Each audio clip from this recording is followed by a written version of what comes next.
soo dhawaada daawadayaal fiid wanaagsan qodobada xiisaha leh caawad halkan ku daawan doontaan haddii ay barnaamij laga helo waxa ugu waaweyn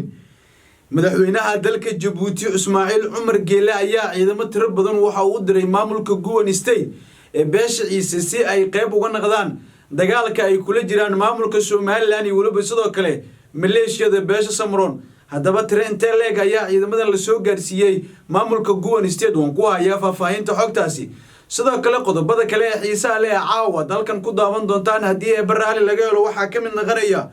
hubkii ugu tirada badnaa ayaa beesha ogaadeen waxa ay gaarsiiyeen ciidamada ka markaas tirsan beesha Ciise haddaba beesha ogaadeen sababta rasmiga ah ka dambayso markoodii saddexaad oo ay markan hub soo gaarsiiyeen iyana waan ku haya faahfaahinta xogtaasi maxaa ka soconaya tuulada Heemaas waa markaas Hawaas iyo meelo kamid ah gobolka Awdal iyo Siril oo caawa xaalad halis ay ka taagan tahay sidoo kale qodobada kale ee xiisaha leh caawa dalkan ku daawan doontaan waxa ka mid noqonaya mucaaradka dawladda Soomaaliya oo ballan qaaday in 10ka bisha May marka la gaaro barnaamijyo waaweyn ay ka dhigi doonaan wadooyinka ugu waaweyn ee caasimadda Muqdisho iyagoona ay ugu magac dareen dhulboobka dawladda federaalka Soomaaliya ay ka wado magaalada caasimadda ay Muqdisho iyo barakicinteeda haddaba maxaa xilligan ku soo beegay 10kii bishii oo dawladda Soomaaliya ku dhawaaqday in shir ay la qaadanayso mucaaradka dawladda Soomaaliya ayaa iyana waxa ay markan garawsadeen in ay iyaguna ay barnaamijyo waaweyn ay ka sameeyaan banaanka iyo waliba sidoo kale gudaha magaalada qodobadaas iyo kuwa kale oo faahfaahsan oo aan idin qarinayo saaxiib yaal halkan ku daawan doontaan soo dhawaada aniga waxaan ahay Cabdiraxmaan Lisbon halkan aad iga daawanaysaan waa kanalkayga Macaash Media haddii aad markuu ugu horreysay fadlan kanalka rukumo subscribe dheh muuqaalkan aad daawanaysid la garaysiin share garow saaxiibadaada la wadaag ka mid noqo saaxiibada cusub ee gaarsiin lahaa 5000 oo subscribe ah waxa nooga dhiman waa 70 qof oo kaliya ka mid noqo 70kaasi qof ee gaarsiin lahaa 5000 ee subscribe markii uu soo gaaro muuqaalkan haddii uu subscribe ku weyn ma sanadeen hagaag aynu ku bilaawno warar waaweyn ayaa laga soo tibinayaa gobolka Awdal iyo Siril xilli ay halkaasi ka socdaan dagaal beeleedyo u dhaxeeya maleeshiyada beesha Samron iyo geesiyaasha madaniga ah ee Ciise Weyni iyadoona halkaasi la isku farsaarayay maalmihii u dambeeyay madaxweynaha dalka Djibouti Ismaaciil Cumar Geele ayaa ciidamo tiro badan waxa uu soo diray gudaha maamulka Gowan State si ay qayb uga noqdaan dagaalka adag ee lagu la jiro maleeshiyada beesha Samron gadabursi oo garab siinaya iyo maamulka Soomaaliland oo si toos ah dagaalka ugu jira oo ay beesha Ciise ay afkooda ku sii jeeda dhowrkii maalmood u dambeeyay wixii ka dhacay Heemaal iyo meelo kamid ah Awdalba waxay ahaayeen kuwa casar fiican looga dhigay maleeshiyaadkan isku aruursanaya deegaanadaasi balse madaxweynaha dalka Djibouti oo hore u ballan qaaday haddii maamulka Soomaaliland si toos ah dagaalkan ugu soo biirto ay iyana toos marka ay ugu soo biiri doonaan ciidamo tiro badan oo ka soo jeeda dalka Djibouti ayaa soo gaaray meelo kamid ah Saylac iyagoona halkaasi qayb lixaad leh ay ka qaadanayaan dagaalkan adag ee u dhaxeeya maleeshiyadan waa maleeshiyaadkan beesha Samron oo ay markaasi doonayaan inay si awood ay kula wareegaan maamulka Gowan State madaxweynaha dalka Djibouti Ismaaciil Cumar Geele waxa uu sheegay in garab iyo gaashaan uu yahay ciidamada geesiyaasha beesha Ciise aynu markaasi ay yihiin kuwa xaq ku taagan in la taageeran ay mudan yihiin balse laakiin waxaan la ogeyn halka sida rasmiga ah dagaalkan ka dambeyn doono balse laakiin ciidamo ayaa soo gaaray oo Djibouti ka yimid iyagoona qayb lixaad leh ka qaadanayaan haddase waxa socdaalaya xaaladii ugu dambeeyay ay naqanayaan in cabsi badan ay soo wajahday maamulka Soomaaliland waa markaas ciidamo ka tirsan maamulka Soomaaliland sidoo kale maleeshiyada beesha Samron iyagoona cabsi badan ay muujinayaan dibna u degeen kadib markii ay arkeen ciidamadan markaas tirada badan ee halkaas la keenay ciidamadan uu soo diray dalka Djibouti waxay markaasi gaarayeen in ka badan 250 askari oo qayb ka noqonayaan amniga iyo waliba sidoo kale deegaanadii dib u markaasi loogu qabsaday ayay sidoo kale qayb ay markaasi ka noqon doonaan oo ay howlkool gali doonaan bal aan fiirino marka wararka ka imaanayaan jamhuuriyadda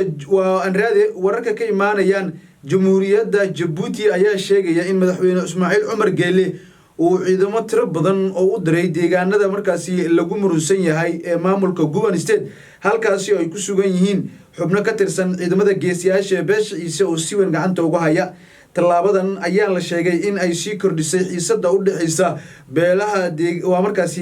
beelaha deegaanka gaarka ah beesha ciise ay leedahay iyo weliba sidoo kale maleeshiyada beesha Samaroon ila deegaanka ayaa tilmaamaya in hub markaasi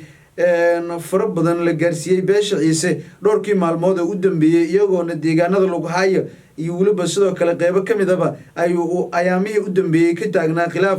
sidoo kalena waxaa jirtay warar hoose aan la baahinin oo ay beesha Samaroon ay tirsanayso in dhulalka qaar ay leeyihiin beesha ciise balse laakiin ciisuhu uu doonayo in intii uu lahaa mooyee in ka badan inuu helo balse laakiin ciidamada geesiyaasha beesha ciise hore u sheegeenba inay xaqa ay ku dirirayaan taaka walbo iyaga ay leeyihiin ay ka maqan tahay inaysan aamusi doonin ilaa ay ka helaan horey waxaa loogu diiday in markaasi la qabto buugga heer ciise oo madaxweynaha Somaliland uu diiday sidoo kale waxaa markaasi soo baxday in markii la yiri waxa la sameyn doonaa dib u heshiisiin oo beelaha balse waxaa muuqatay in beesha ciise laga markaasi xigsaday beesha Samaroon iyadoona loo sheegay in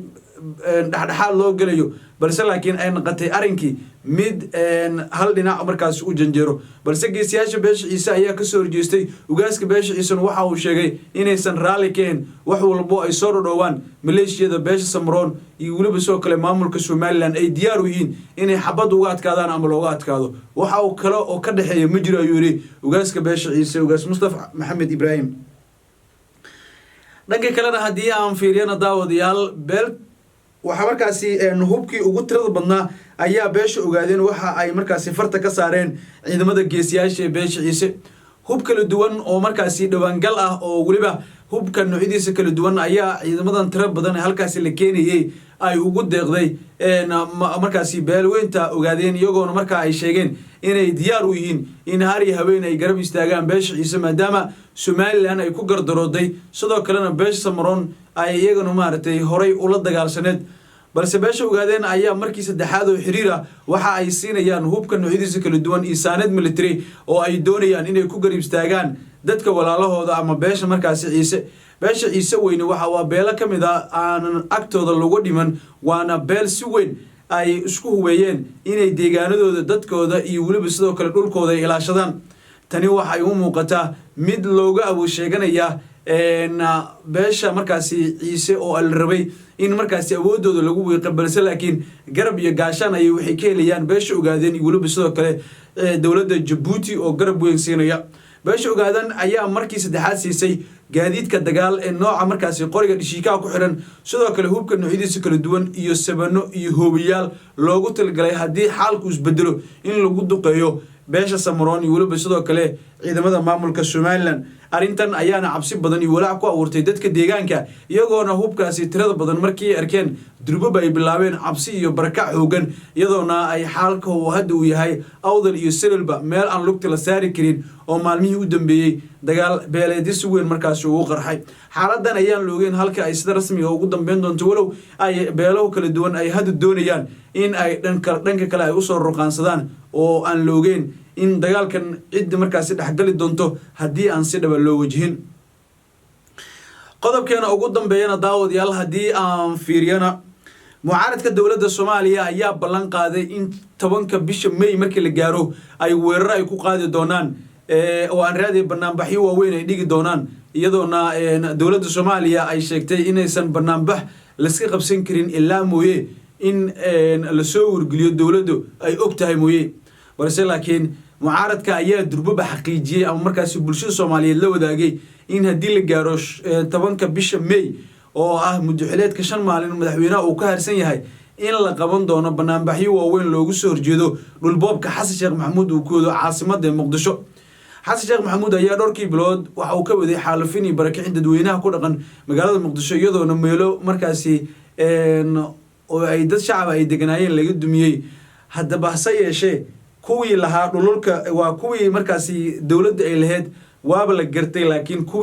kuwii dadka caadiga lahaa ayaa laga barikiciyay qof kasto isagoo leh sabarloogidiisan heesta dhulkayga waa ii cabiran yahay waxyaabo la mid ah iyadoona taas aan dhig jalaq loo siinin oo ay xaaladdu hadda tahay mid dadka la sii barakicinayo weliba barakicinta ay sii gaartay ilaa iyo ceelasha biyaha dhanka kale mucaaradka dawladda Soomaaliya ayaa ku dhawaaqay in 10ka bisha May ay qaban doonaan barnaamijyo waaweyn oo ka dhacaya caasimadda Muqdisho barnaamijyadan ayaana markaa lagu sheegay inay ka soo horjeedaan waxay markaasi ugu yeereen dhulboobka faragelinta siyaasadeed oo ay dowladda federaalka Soomaaliya ay ka wado caasimadda. siyaasiyiinta mucaaradka ayaana ku eedeeyay in dowladdu ay ku mashquulsan tahay arrimo markaasi siyaasadeed oo markaasi muran dhaliyay halka ay xoogga markaasi